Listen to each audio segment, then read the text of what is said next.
Milling Through History presents Old Glory. The Stars and Stripes is a flag that is known all throughout the world, and for many people, different thoughts and ideas come to mind when they see it. And yet, when we look at this flag, there is a great deal we just do not seem to understand about it. Namely, how is it created?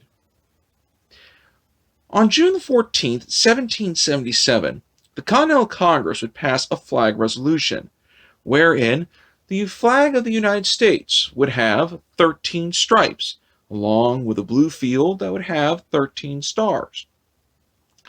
It was on August the 3rd, 1777, though, that the first flag would be made by soldiers who had learned about the resolution and, in an excited hurry, would tear clothes off of themselves and use the different fragments to go ahead and patch together the very first flag.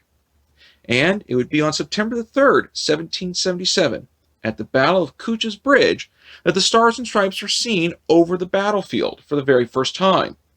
Although, while this is considered its first real military engagement, as we can see, for at least about 5 months, or even less time, it had been around. And yet, who designed the flag? That is a mystery. Generally speaking, Francis Hopkinson is seen as the individual who designed the first flag for the nation, which he had 13 stars placed into the blue field, but uniquely, these stars had 6 points to them. There was no actual designation as to the number of points to the stars, but Congress had its own ideas that they wanted it to at least be visible. Now, many people, of course, are aware of Betsy Ross and will immediately say, well, this Francis person doesn't seem right. I learned it was Betsy Ross.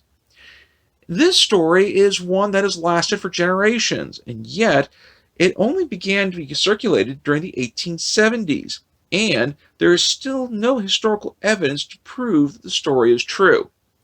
Betsy Ross was a seamstress who was living in Philadelphia, and according to legend, it was George Washington that gave her the design that he wanted, and she produced the flag for him.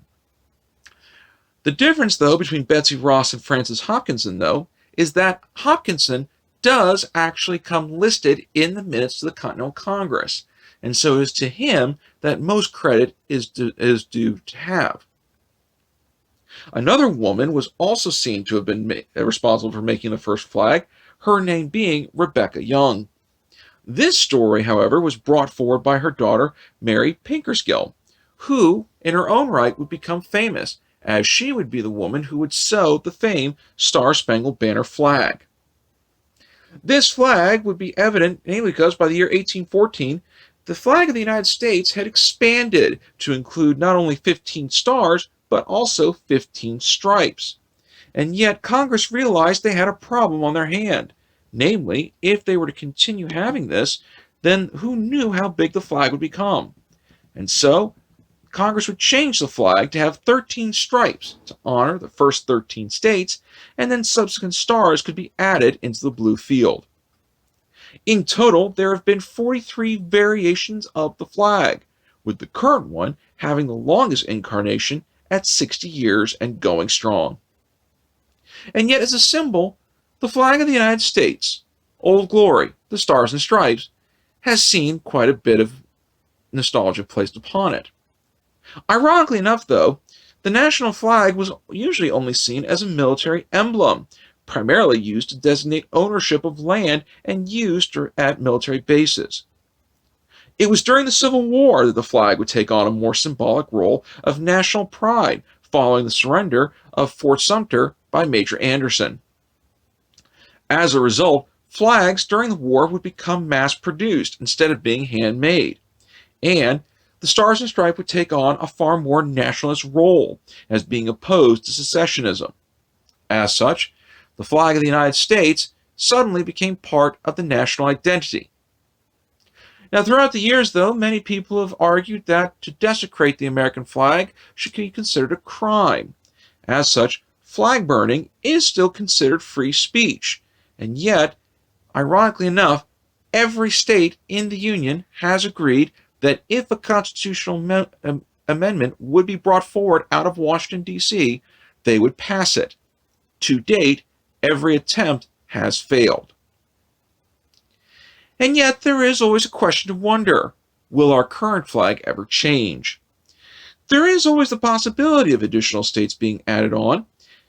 New states could include U.S. territories like Puerto Rico, Guam, or American Samoa, or even the District of Columbia.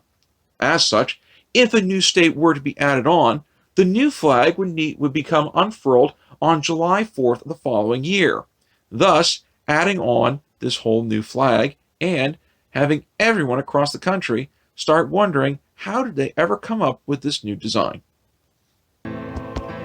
For more information, please consider these suggested titles. Be sure to click on the left-hand side of the screen to subscribe to our show, and on the right-hand side for our latest episode. And we will see you again for the next episode of Milling Through History.